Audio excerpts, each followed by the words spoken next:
देवर से भरे ससुराल में गरीब बहू को मिला सुकून। हिना गुनगुनाते हुए रसोई में मटर पनीर बना रही थी। तभी हिना की माँ हिना का गुनगुनाता सुनकर रसोई में आती है और हिना से पूछती है, अरे हिना, ये तो क्या बना रही है रसोई में? माँ, आज मेरा कुछ स्पेशल खाने का बहुत मन कर रहा था, इसलिए मैं मटर पनीर बना रही हूँ। ये सुनकर कामिनी चौंक जाती है और कहती है, मटर पनीर बना रही है? लेकिन तेरे पास मटर पनीर बनाने के लिए पैसे कहाँ से आए? माँ, परसों मामा मामी मुझे जो पैसे देकर गए थे, मैं उन्हीं पैसों से मटर पनीर बनाने का सामान लाई हूँ। तभी हिना के पापा उदित रसोई के पास से गुजर रहे थे और ये बातें सुनकर वो हिना पर गुस्सा होते हुए कहते हैं, क्या कहा तूने हिना? हाँ, तू बाजार गई थी सामान लेने के लिए। तुझे कितनी बार समझाया है कि हमारे घर की लड़कियां घर से बाहर नहीं जाती। पिताजी, मेरा मटर पनीर खाने का मन कर रहा था, बस मैं इसीलिए सामान लेने बाहर गई थी। मुझे तो लगता है कि तेरे अंदर थोड़ी भी शर्म नहीं बची है। अरे घर में 2 वक्त की रोटी नसीब नहीं हो रही और तुझे मटर पनीर खाना है। हे भगवान, पता नहीं क्या होगा इस लड़की का। गुस्सा करते हुए उदित वहां से चला जाता है और उसके पीछे कामिनी भी वहां से चली जाती है। बेचारी हिना ये सब सुनकर बहुत दुखी हो जाती है और मन ही मन सोचने लगती है, हे भगवान, जमाना कहाँ से कहाँ जा रहा है, लेकिन मेरे घर वाले अपनी उन्हीं पुरानी दकियानूसी सोचों में अटके हुए हैं। मेरे दोनों भाइयों को तो इस घर में हर तरह की छूट है, वो चाहे जो भी करे, लेकिन मुझे ना तो घर से बाहर जाने की परमिशन है, ना ही दोस्ती करने की, और ना ही अपनी मर्जी का बनाकर खाने की। हे भगवान, मुझे तो इस घर में सुकून ही नहीं है, ना जाने मेरे जीवन में सुकून कब आएगा। शाम हो जाती है और सभी लोग खाना खाने के लिए बैठ जाते हैं। कामिनी, अमन और गोविंद दोनों को अपने हाथों से खाना परोसती है और कहती है, खा लो मेरे बच्चों, तुम दोनों को बहुत भूख लगी होगी, इसलिए आज मैंने तुम्हारी फेवरेट आलू गोभी की सब्जी बनवाई है। यह सुनकर हिना कहती है, माँ, मुझे भी थोड़ी और आलू गोभी की सब्जी दो ना। अरे दी तो थी थोड़ी सी, अभी मेरे बेटे खा लेंगे, उसके बाद ही दूंगी। अब हिना इंतजार करती रहती है, लेकिन कामिनी सारी सब्जी अपने दोनों बेटे को खिला देती है। बेचारी हिना थोड़ी सी सब्जी में ही खाना खाकर उठ जाती है और अपने कमरे में जाकर रोने लगती है और अपने आप से कहती है, माँ, मेरे दोनों भाइयों को कितना प्यार करती हैं, लेकिन मुझे तो बेटी होने के नाते घर में कोई भी प्यार नहीं करता। क्या बेटियों की किस्मत में सिर्फ रोना लिखा होता है? क्या मेरी जिंदगी ऐसे ही सुकून की तलाश में गुजर जाएगी और मुझे सुकून नहीं मिलेगा? ऐसे कुछ दिन बीत जाते हैं। एक दिन हिना के ताऊ जी की बेटी कोमल हिना से मिलने घर आती है। वो अपनी चाची को प्रणाम करती है, फिर कहती है, चाचा जी, हिना कहाँ है? मुझे उससे बात करनी है। तभी हिना अपने कमरे से निकलकर बाहर आती है और कोमल को देखकर खुश होते हुए कहती है, अरे कोमल, तू कब आई ससुराल से? बस आज ही आई हूँ और कल चली भी जाऊंगी, सोचा तुझसे भी मिलाऊं। हाँ, वो तो ठीक है, लेकिन तू इतनी मुरझाई हुई क्यों दिख रही है? तेरे ससुराल में सब कुछ ठीक तो है ना? हाँ, सब ठीक है, चल अंदर चलते हैं, बातें करेंगे। अब हिना कोमल के साथ अपने कमरे में जाती है। तब हिना उससे कहती है, कोमल, तू कितनी लकी है ना, हमारे मायके में लड़कियों पर इतनी बंदिशें हैं, कम से कम ससुराल जाकर तुझे सुकून तो मिला होगा। नहीं हिना, शायद हमारी किस्मत में सुकून है ही नहीं। क्या हुआ, जीजा जी अच्छे नहीं है क्या? नहीं हिना, जीजा जी तो अच्छे हैं, लेकिन ससुराल वाले बहुत सारा काम करवाते हैं। मेरे 3 देवर हैं और सबकी अलग अलग फरमाइश है। सारा दिन मैं रसोई में खड़ी रहती हूँ, मैं बहुत थक जाती हूँ, और मेरी सास भी मुझ पर मायके से भी ज्यादा पाबंदी लगाती है। कोमल की बात सुनकर हिना मन ही मन सोचती है, हे भगवान, मुझे तो लगता था कि मायके में ना सही, लेकिन ससुराल में तो मुझे सुकून मिल ही जाएगा। पर कोमल की बात सुनकर ऐसा लगता है कि अगर मुझे भी ऐसा ससुराल मिल गया तो मेरे जीवन में कभी सुकून नहीं आ पाएगा। ऐसे कुछ दिन बीत जाते हैं। एक दिन दोपहर में घर का सारा काम निपटाकर टीवी देखने के लिए बैठ जाती है। तभी हिना का बड़ा भाई अमन आता है और उससे कहता है, हिना उठकर जाओ और मेरे कपड़े धो दे। भैया, मैं अभी अभी तो सारा काम करके बैठी हूँ, थक गई हूँ, और वैसे भी आज मुझे कोल्ड है, तो मैं कपड़े कल धो दूंगी। बातें तो ऐसी कर रही है जैसे कहीं की महारानी हो। सर्दी ही तो लगी हुई है, चल जल्दी से उठ और बहाने छोड़कर मेरे कपड़े धो। बेचारी हिना उठकर अमन के कपड़े धोती है। अभी कपड़े धोकर आई थी कि तभी गोविंद कहता है, हिना, मुझे ठंड लग रही है, तू जल्दी से मेरे लिए 1 कप गर्मा गर्म चाय बना दे, और हाँ, साथ में थोड़ा सा पोहा भी बना देना। भैया, अभी तो मैंने कपड़े धोए हैं, मैं बहुत थक गई हूँ। बहुत बहाने बनाने लगी है तू, जल्दी से चाय और पोहा बना, मुझसे बकवास मत कर।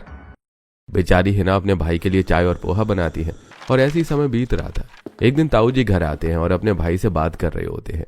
तभी हिना उन दोनों को चाय लाकर देती है। ताऊ जी चाय पीते हुए उदित से कहते हैं, अरे भाई उदित, हिना बिटिया बड़ी हो गई है, तूने उसके रिश्ते के बारे में कुछ सोचा है या नहीं? अरे बड़े भैया, अगर आपकी नजर में कोई अच्छा लड़का हो तो बताना। एक अच्छा लड़का तो है, कोमल के रिश्ते में देवर लगता है, अच्छी फैमिली है, बड़े अच्छे लोग हैं, तो कहे तो बात चलाऊं। अरे हाँ हाँ भैया, इसमें पूछने की क्या बात है, हमें बिटिया की शादी तो करनी ही है, आप बात चलाओ, बात जम जाएगी तो शादी कर देंगे। पीछे खड़ी हिना ये सारी बातें सुन रही थी। हे भगवान, कोमल के ससुराल वाले तो उसे इतना परेशान करते हैं, अब ये लोग उसी के रिलेशन में मेरी भी शादी करवा रहे हैं। न जाने मेरा क्या होगा। सोचा था मायके में सुकून नहीं मिला, कम से कम ससुराल में सुकून मिलेगा, लेकिन अब तो ऐसा लगता है कि सुकून तो मेरे नसीब में ही नहीं है। हिना के ताऊजी चले जाते हैं। 2 दिनों बाद हिना के ताऊजी वापस आते हैं और हिना के पिताजी को बताते हैं। अरे उदित, मैंने हिना के रिश्ते की बात की थी, वो लोग हिना को देखने आना चाहते हैं, मैंने उन्हें कल बुला लिया है।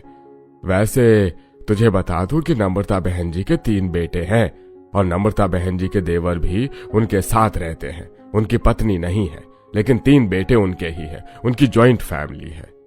अरे कोई बात नहीं भैया, लोग अच्छे हैं, परिवार अच्छा है, तो हमें यह रिश्ता मंजूर है।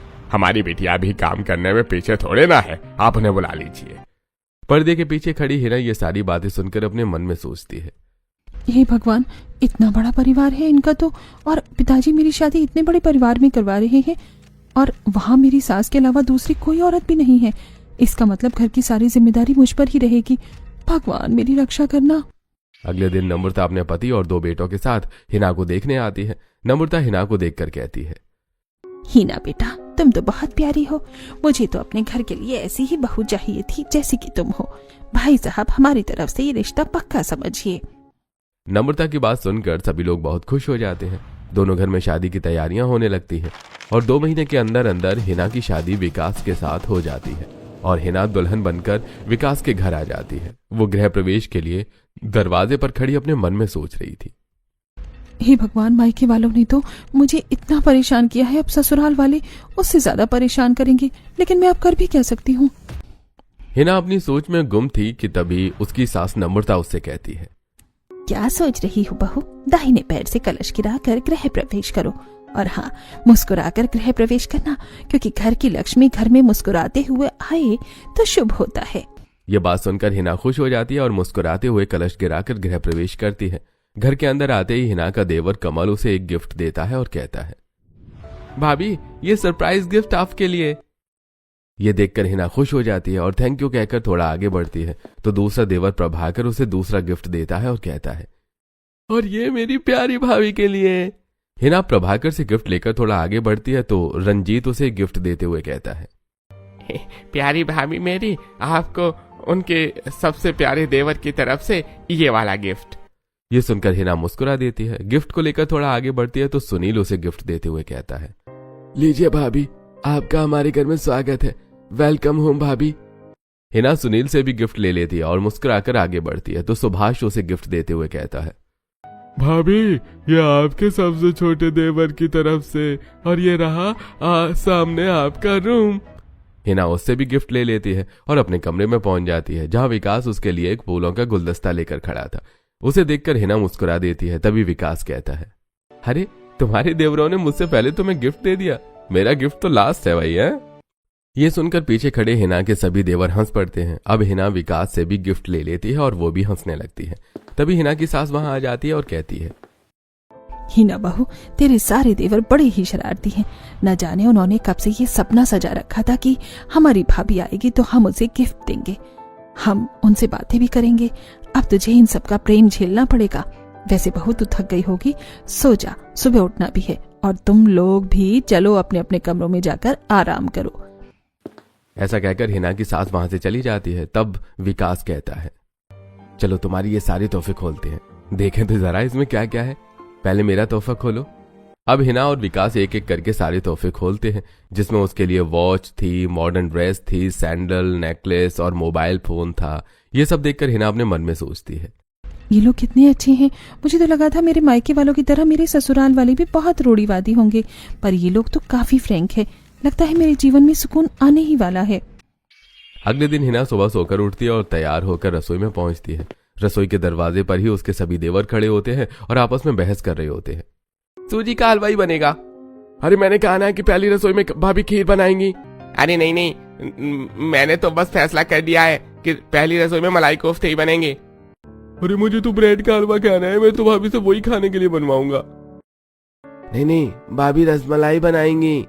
ये सब सुनकर सामने खड़ी हिना अपने मन में सोचती है, हे भगवान, इसका मतलब है कि मुझे इतना सब कुछ अपनी पहली रसोई में बनाना पड़ेगा। कोमल बिल्कुल सही कह रही थी, अब मुझे भी सारा दिन रसोई में खड़ा रहना पड़ेगा। हे भगवान, क्या होगा मेरा। तभी कमल की नजर हिना पर पड़ती है और वो कहता है, अरे चुप हो जाओ सभी, भाभी आ गई हैं। अरे आओ आओ भाभी, आपकी पहली रसोई में आपका स्वागत है। ऐसा कहकर सभी देवर हटकर हिना को रास्ता देते हैं। हिना जैसे ही अंदर जाती है तो देखती है कि उसकी सास फूलों से रसोई को सजा रही थी। तभी नम्रता हिना को देखकर कहती है, आओ बहू आओ, आज तुम्हारी पहली रसोई है और हाँ, तुम्हें ज्यादा परेशान होने की जरूरत नहीं है। तुम मीठे में सूजी का हलवा बना लो, मैंने सूजी को भून कर रख दिया है, उसके बाद खाना सभी मिलकर बना लेंगे। यह सुनकर हिना काफी हैरान होती है और कहती है, नहीं नहीं माँ जी, आप मुझे बता दीजिए कि क्या बनाना है, मैं खाना बना लूंगी। हिना की बात सुनकर रंजीत हंसने लगता है और कहता है, अरे हमारी प्यारी भाभी, इतने सारे देवर का खाना आप अकेले कैसे बनाओगी? आप चिंता मत करो, हम सबको खाना बनाना आता है, हम सब मिलकर आपकी मदद करेंगे। ये सुनकर हिना बहुत खुश हो जाती है और मन में सोचती है, कितने अच्छे हैं ये लोग, काम के लिए मुझे अकेला भी नहीं छोड़ रहे। क्या यही वो सुकून है जिसकी तलाश में मुझे आज तक थी? हे भगवान, आज तो मेरे मन को बड़ा ही सुकून मिल रहा है। ऐसा कहकर हिना सूजी का हलवा बनाने लगती है। तभी उसका देवर सुनील कहता है, भाभी मैं जल्दी जल्दी ड्राई फ्रूट काट देता हूँ। हिना मुस्कुराकर सुनील की तरफ ड्राई फ्रूट की थाली बढ़ा देती है। सुनील ड्राई फ्रूट काटने लगता है। तभी सुभाष हिना से कहता है, भाभी जब तक आप सूजी का हलवा तैयार कर रही हो, मैं सब्जियां काट देता हूँ, साथ में कुछ पनीर भी चॉप कर देता हूँ। आप आज पनीर के साथ मिक्स वेज बना लो। ऐसा कहकर सुभाष सब्जियां और पनीर काटने लगता है। तब तक कमल चावल चढ़ा देता है। हिना आटा गूंथती है, फिर वो पूड़ियां बेलती है और प्रभाकर पूड़ियां सेकता है। झटपट खाना बन जाता है। तब रंजीत कहता है, भाभी खाना तो बन गया, अब आप लोग जाकर बैठो, तब तक मैं खाना लगा देता हूँ। नहीं नहीं देवर जी, हम साथ में ही खाना लगा लेंगे। अब सभी साथ मिलकर खाना लगाते हैं। सभी लोग खाना खाने बैठते हैं। तभी खाना देखकर विकास कहता है, अरे वाह, लगता है अपनी पहली रसोई में तुमने बहुत मेहनत की है ना। नहीं नहीं विकास जी, मेरे देवरों ने तो मुझे मेहनत करने ही नहीं दी, उन्होंने तो सारा काम साथ में मिलकर करवा लिया। अरे भाई बहू, उन्हें तो काम करवाना ही था, अगर नहीं करवाते तो उन्हें मार पड़ती। अरे क्यों बहू को ऐसा कह रहा है और डरा रहा है? बहू, दरअसल तुम्हारे आने से पहले ही हमने सबको समझा दिया था कि बहू को कोई तकलीफ नहीं होनी चाहिए। उसे ऐसा नहीं लगना चाहिए कि वो काम करने के लिए इतने बड़े परिवार में अकेली पड़ गई है। हाँ बहू, तेरे चाचा ससुर सही कहते हैं। वैसे बातें बहुत हो चुकी हैं, सब लोग खाना खाओ और बताओ कि खाना कैसा बना है। सभी लोग खाना खाते हैं और खाने की बहुत तारीफ करते हैं। उसके बाद नम्रता एक हीरे की अंगूठी हिना को शगुन के तौर पर देती है। तो वहीं उसके दोनों ससुर उसे 10,000 रुपए नकद देते हैं। ये सब पाकर हिना बहुत खुश हो जाती है और उसके बाद हिना कहती है, आप लोगों का खाना हो गया है तो आप लोग हॉल में बैठिए, तब तक मैं ये सारे बर्तन समेट कर धो लेती हूँ और रसोई भी साफ कर देती हूँ। हिना डाइनिंग टेबल से बर्तन उठा रही थी। तभी कमल विकास को कुछ इशारा करता है। उसका इशारा पाकर विकास हिना से कहता है, हिना, मुझे कुछ काम याद आ गया है, जरा 2 मिनट मेरे कमरे में चलो। विकास हिना को अपने कमरे में ले जाता है और कहता है, तुमने मुझे बताया नहीं कि तुम्हें अपने जीवन में सबसे ज्यादा क्या पसंद है? विकास जी, सच कहूँ तो मुझे अपने जीवन में सबसे ज्यादा आजादी प्यारी है, क्योंकि वो मुझे कभी मिली ही नहीं। अरे हिना, तुम बिल्कुल चिंता मत करो। मैं समझ सकता हूँ कि तुम्हारे मायके में बेटियों को आजादी नहीं है, लेकिन यहाँ ऐसा बिल्कुल भी नहीं है। तुम यहाँ जितना चाहे उतनी आजादी से रह सकती हो, जहाँ चाहो आ जा सकती हो, जो चाहे वो कर सकती हो। विकास की यह बात सुनकर हिना के मन को बड़ा सुकून मिलता है। वो एक लंबी सांस लेती हुई कहती है, आप लोग सचमुच बहुत अच्छी हो।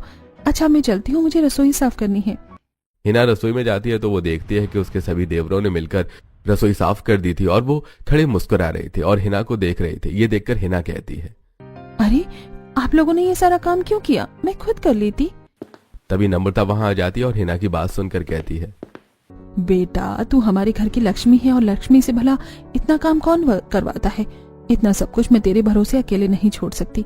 हाँ, तेरी देवरानी आएंगी तब तुम लोग मिलकर कर लिया करना, अभी तो इन सबको मिलकर काम करना ही पड़ेगा। लेकिन माँ जी, बेटा तू टेंशन मत ले, हम पहले भी मिलकर काम कर लिया करते थे। हम तुझे काम करवाने के लिए नहीं लाए, तू तो हमारे घर में रौनक बनकर आई है और यही हमारे लिए बहुत है। नम्रता की बात सुनकर हिना, मैंने तो सुना था कि सास हमेशा बहू के खिलाफ रहती है, लेकिन मेरी सास तो ऐसी बिल्कुल नहीं है। उसके बाद सुनील और सुभाष कॉलेज के लिए निकल जाते हैं। वहीं प्रभाकर और रंजीत विकास के साथ ऑफिस चले जाते हैं और कमल गोपाल के साथ फार्म हाउस की देखरेख करने के लिए चला जाता है। चाचा जी भी अपनी किराने की दुकान पर चले जाते हैं। दोपहर में हिना अपनी सास से कहती है, माँ जी, मैंने सुबह देखा था कि बाहर गार्डन में बहुत सारे फूल और शो पत्तियों के पेड़ लगे हुए हैं। अगर आप कहें तो मैं उन सब में पानी डाल दूं और साथ ही थोड़ी सफाई भी कर दूंगी, और अभी इतनी अच्छी धूप है तो थोड़ी धूप भी सेक लूंगी। तू इस घर की बहू है, तुझे मुझसे कुछ पूछने की जरूरत नहीं है। ये तेरा घर है, तू जो चाहे वो कर। अच्छा चल, मैं भी तेरे साथ चलती हूँ, हम दोनों सास बहू मिलकर गार्डन की सफाई कर लेंगे। अब नम्रता और हिना दोनों गार्डन में जाती हैं। हिना अलग अलग तरह के पेड़ पौधों को देखकर बहुत खुश होती है।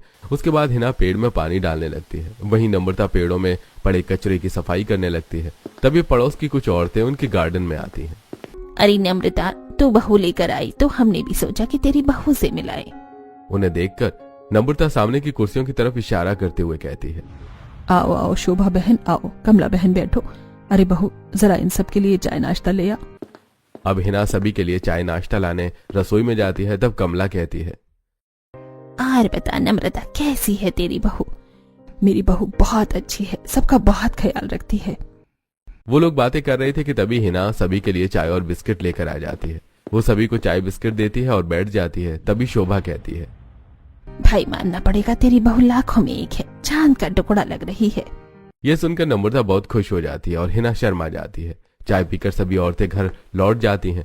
शाम हो रही थी, इसलिए नम्रता भी हिना के साथ अंदर आ जाती है और फिर हिना रसोई में आकर खाना बनाने लगती है।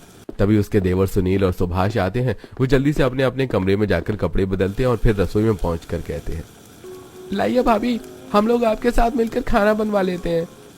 हाँ भाभी, मैं सब्जियां काट देता हूँ और आटा भी गूंथ देता हूँ। नहीं नहीं देवर जी, आप लोग रहने दीजिए, मैं कर लूंगी। अरे कैसी बातें करती हो भाभी आप, हमारे होते हुए आप अकेले काम क्यों करोगी, हम साथ मिलकर करवाएंगे। अब सुनील और सुभाष मिलकर हिना के साथ खाना बनवाते हैं।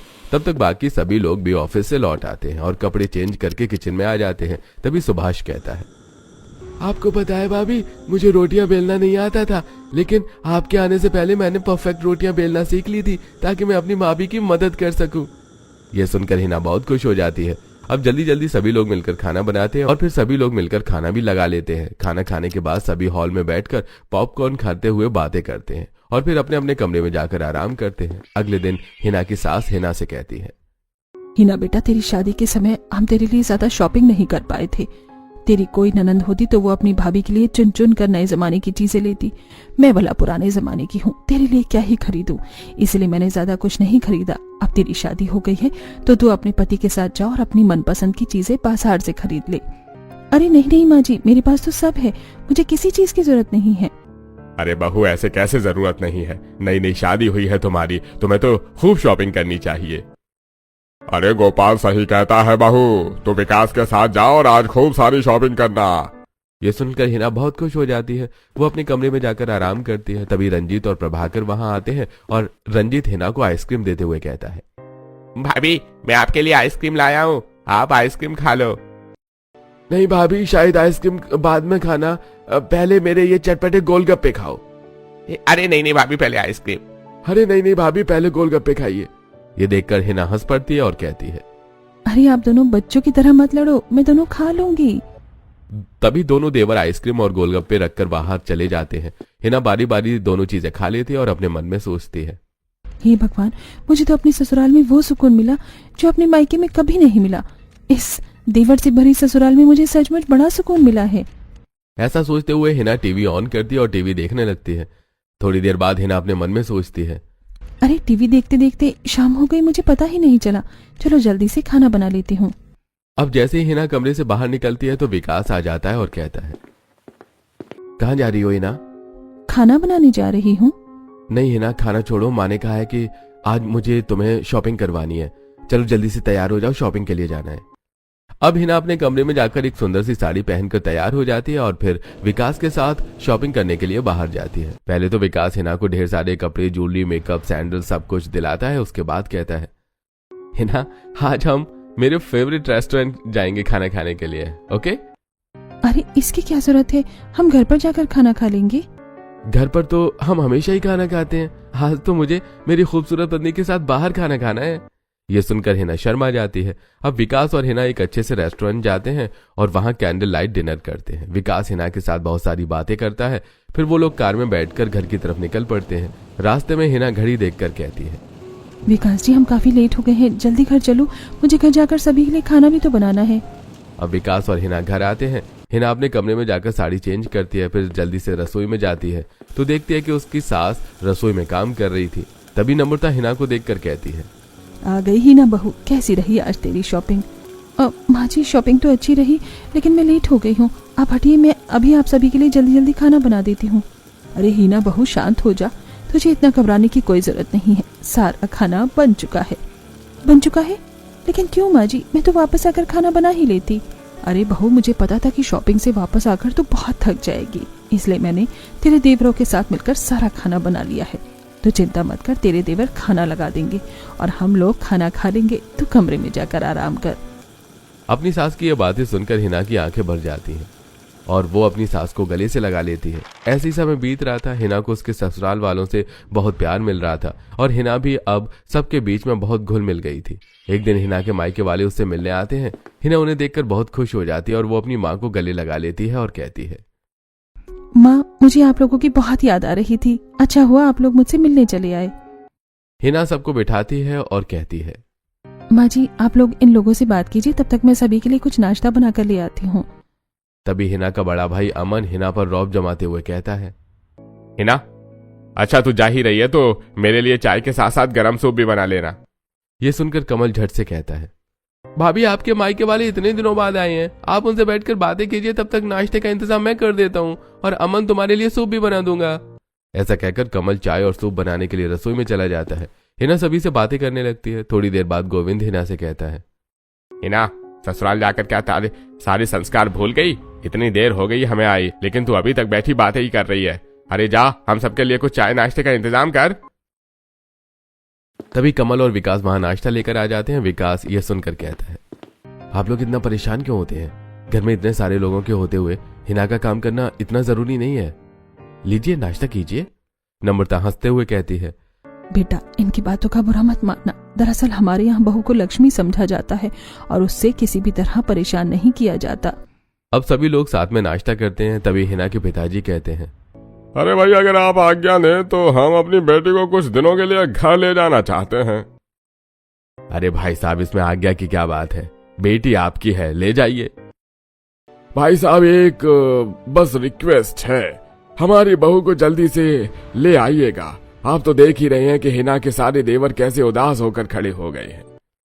उदित नजर उठाकर देखता है तो सचमुच हिना के सभी देवर उदास खड़े थे। ये देखकर उदित कहता है, अरे भाई साहब आप चिंता मत कीजिए, मैं जल्दी ही आपके घर की अमानत को आपके घर वापस छोड़ दूंगा। फिर वो लोग हिना को अपने साथ घर लेकर चले जाते हैं। हिना को अपने घर आए 2 दिन हो चुके थे। कामिनी देखती है कि हिना बहुत उदास है। ये देखकर कामिनी अपने पति और अपने दोनों बेटों से कहती है, आप लोग देख रहे हैं जब से हीना को हम अपने घर लेकर आए हैं तब से वो कितनी उदास है, उसके चेहरे से तो जैसे रौनक ही उड़ गई है। अरे हो भी क्यों ना, उसके ससुराल वाले उससे इतना प्रेम जो करते हैं, उसकी इतनी रिस्पेक्ट करते हैं, जो सुकून उसे हमारे घर में नहीं मिला वो उसे ससुराल में मिला है।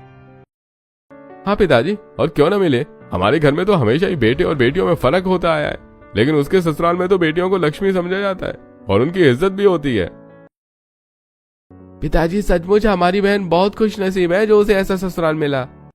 हाँ बेटा तुम सही कह रहे हो, लेकिन हमें भी अपनी गलती सुधारने की जरूरत है। अब जमाना बदल गया है, बेटियां बेटों के कंधे से कंधा मिलाकर चलती हैं, वो बोझ नहीं होती। ये बात तो हमें भी समझ में आ गई है।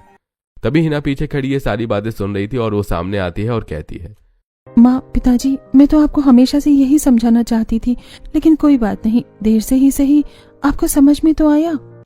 अब 2 दिनों बाद हिना हंसते खेलते अपने ससुराल में लौट आती है और अपने मायके को हमेशा के लिए सीख देती है कि बेटा हो या बेटी, सुकून सबके अधिकार में आना चाहिए।